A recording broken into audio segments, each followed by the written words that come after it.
Okay, hai semua. Kali ni saya nak cerita tentang Ford Fiesta. Okay, Ford Fiesta, Hot Wheels Ford Fiesta ni dia start keluar pada tahun 2011. Dia keluar dengan color hitam dulu. Dia ada banyak variant. Ini variant antara variant yang ada dekat saya lah. Tapi sebenarnya dekat market tu ada banyak-banyak variant. Tapi variant-variant yang best adalah antaranya dia pernah keluar Pearl White 2011. Lepas tu dia pernah juga keluar Treasure Hunt dia color putih. Dan dia yang terbaru juga dia ada keluar Mystery Model. Mystery Model ni dia duduk dalam kad yang mana yang kita tak tahu dalam dia ada apa. Tapi ada Ford Fiesta ni. Okey, jom kita tengok satu-satu. Ini kat saya ada color macam color blue.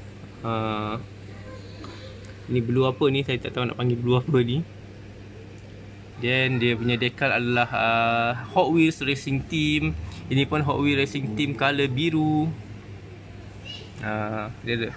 Dan ini adalah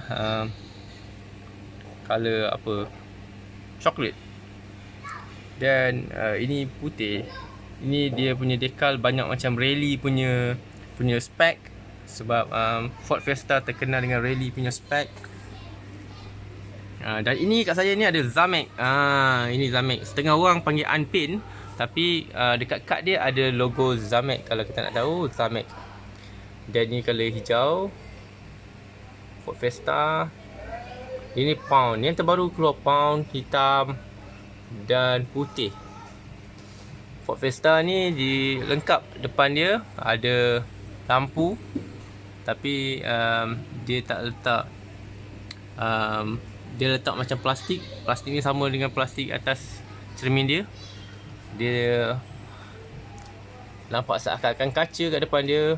Setiap model ada macam tu. Belakang decal dia tidak ada lampu.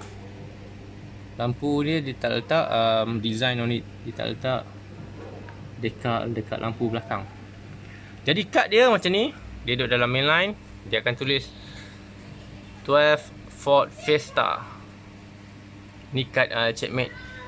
Ini Snow Stromers.